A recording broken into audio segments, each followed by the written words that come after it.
22nd of July 2025, having duly notified the Senate through 2 letters that I would be resuming functions today. As a matter of fact, I'm disappointed on 2 grounds. One is the number of armed policemen that we met outside, all well kitted with guns, charged at a female senator who is unarmed with her people here, patriotic Nigerians. And the second thing is the fact that the Senate, under the leadership of Godswill Akpabio, have decided to become lawbreakers and by denying me entrance into the chambers to resume my duty. There's been some conversations in the media by his own team, trying to twist the narrative that the judge did not order my reinstatement, and I'd like to clarify that. You see, pursuant to Section 318 of the 1999 Constitution, it is very clear that decisions of a court comes in 5 ways. It could be a judicial decree, it could be a sentence, it could be an order, it could be a conviction, and it could be a recommendation. So an order is just one of the 5 decisions that a judge can pronounce over any case, and mine tilts towards a recommendation. Now you would think that a recommendation is a voluntary, that means the Senate has either they comply or they have the right not to comply, but I'd like to clarify that. Again, if you go further to the to section 287 subsection 3 of the 1999 Constitution, again, it actually specifies in clear terms that decisions, that's any of these 5 decisions of any of the Nigerian courts, are binding and enforceable on every Nigerian and every authority. So what that means in simple terms, whether they mention that the Justice Binta Nyako of the Federal High Court made an order or made a sentence or made a judicial decree or a recommendation, whatever, however they want to interpret the literal words, interpretation of the words, it is still a decision of a court and it is still binding on the National Assembly. The second issue that I have seen withering around the media is that the Senate appealed the judgment, and I mentioned it. I'm saying it clearly. Hamza, can you please give me? Where's Hamza? Let me have that page, please. Let me have the appeal. Let me show them the appeal.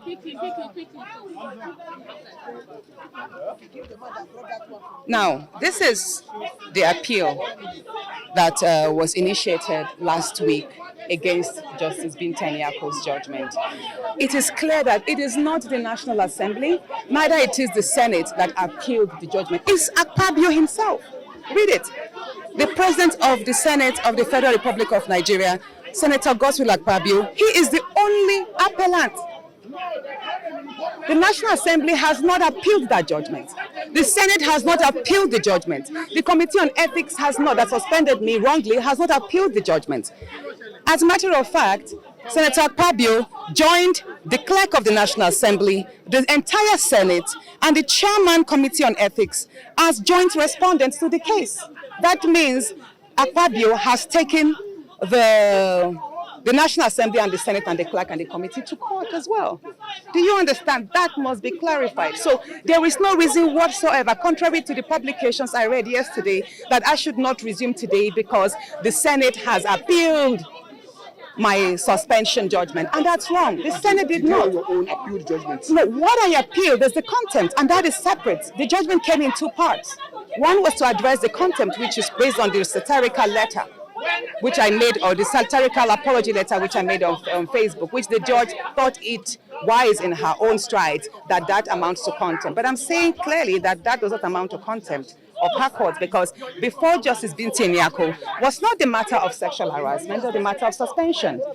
And what I would say clearly, hold on, what I would say clearly here is me appealing the contempt does not in any way invalidate the decision of the court that mentions me resuming. And I'll say this again, in as much as the judgment, Justice Binta Nyako's judgment, was the most watery of all the suspension judgments we've had, taking into consideration Senator Ali Ndume's and Senator Omar Gege's suspension. But there is one particular portion of her decision which I want us to hinge upon, where she mentioned that section, that me that my suspension is actually excessive, and that it being suspended for 6 months actually will prevent my ability to carry out my constitutional functions as stipulated in Section 63 of the 1990 Constitution. Now, what does Section 63 of the 1999 Constitution mean? That every senator in this and every parliamentarian is to attend a sitting not less than 181 days per year to carry out my constituted functions. And what are the constitutional functions of a senator? One, legislative, which I'll do in there. Second is oversight of the executive. And third is representative of my people. So that means what Justice Binta Nyako told the National Assembly is that not only is my judgment excessive, but it will also deprive me of carrying out my constituted duties of which I was elected according to the Nigerian Constitution. That is Section 63. So that means my suspension is illegal. If you look at that, because anything that contravenes the Nigerian Constitution is illegal, and the National Assembly cannot be greater than the Constitution. They're now coming down again based on the appeal. Akpabio himself cannot be greater than the courts, cannot be greater than the Constitution. And I want Nigerians to know that the office of the Senate President, Akpabio himself, does not give me my legitimacy as a senator.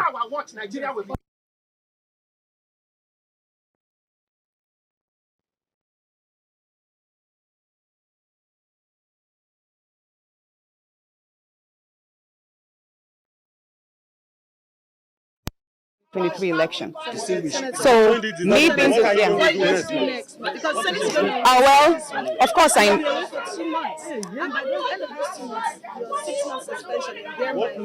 the most important thing is I am proving to the good people of Kogi Central and Nigerians at large, especially the women who have continuously written to me that they have the right courage in my actions so far.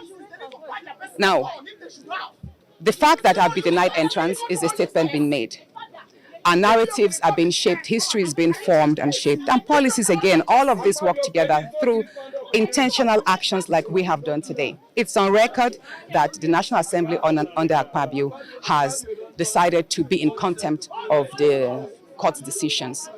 And it's quite ironic because they are actually lawmakers. So that puts to question how far and how ripe is Nigeria's democracy in this day and age. So, however, if we decide to turn our backs and go home, we are not ignorant of the fact that the National Assembly is most likely going to go into recess tomorrow for 2 months, and they will resume pretty much in the last week of September. And like you rightly said, that means they would have pretty much served the earlier 6 months suspension. I'm saying that because as of now, I'm no more suspended.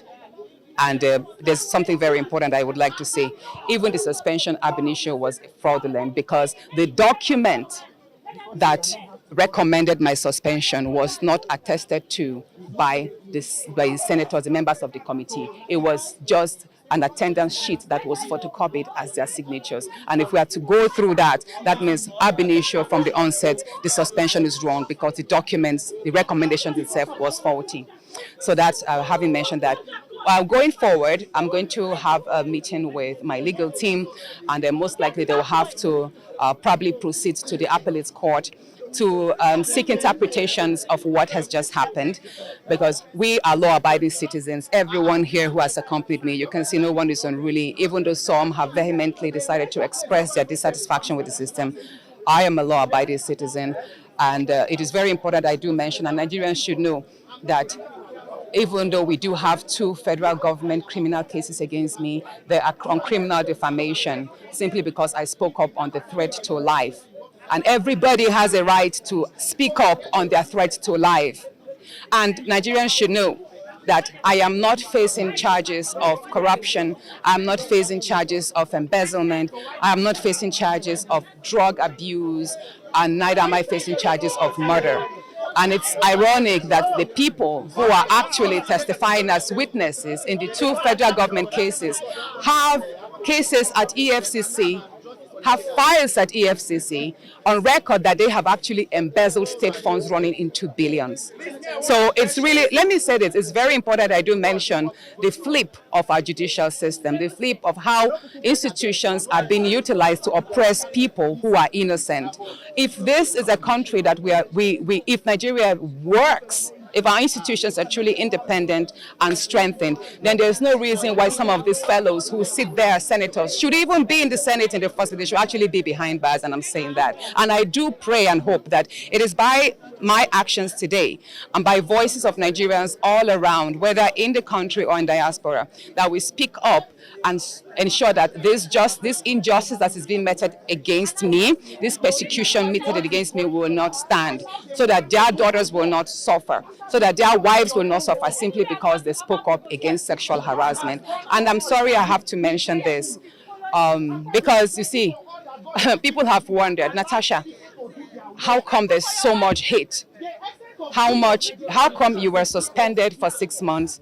Just the day after you tendered your petition on sexual harassment, you were suspended. And then there was the fraudulent recall. We all saw how we survived a recall. And then there's been a whole lot of attacks against me, which by the grace of God I've survived.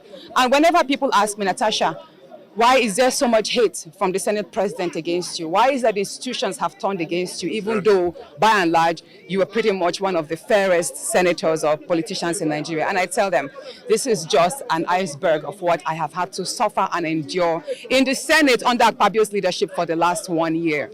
Many of you thought that my speech on that floor, when I told him I was not afraid of him, and I did mention, I said, if you make me speak to the media on what I have had to endure in your hands, it will go pretty.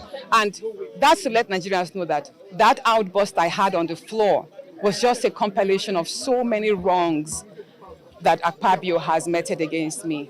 And I will say this, pretty much it's a shame that we have had so many good Senate presidents. We've had Chuba Akpadibo of blessed memory. We've had Senator David Mark. We have had Bukola Saraki. We've even had Ahmed Lawal, who is a senator right now.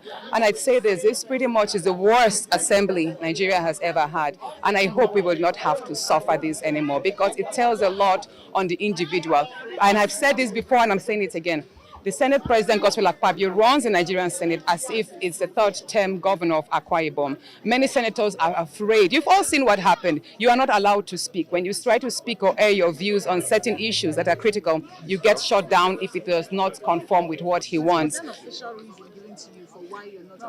So far, I've not been given any official reason. I've only read on the papers yesterday that I should not resume today because the Senate has appealed. And that is why I presented to you that the Senate has not appealed the judgment. It is Akpabio himself. He is abusing power by willing the entire institutions to fight me. It's a personal vendetta that Akpabio is unleashing on me by hiding under the wings of the institutions, and it is wrong. It is totally wrong, because you can't have his own senatorial district deprive the Kogi Central of representation. There is just no reason why these gates should not be open.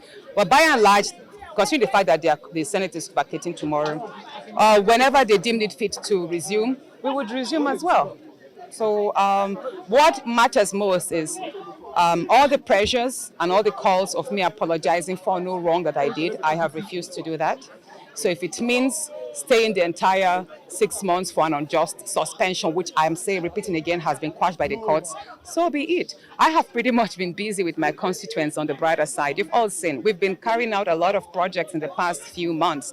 And that is true to my nature, because I am a technocrat. I'm a lawyer. I'm an oil and gas expert. My formative year in my career were in the oil and gas industry. So I got into politics because I wanted to create a different mark for other people like me who wants to venture into politics. I also got into politics because I want to intentionally raise the standard of leadership. It's enough for us in Africa to sit down and admire leaders or politicians from other smaller African countries, not talk of the European world and the other Western world. So I hope that with this journey so far, however it goes, people should muster strength from me. And I hope that 2027 we will have more courageous, younger, educated, intentional leaders that will be elected into office, so that together we can change the narrative of Nigeria.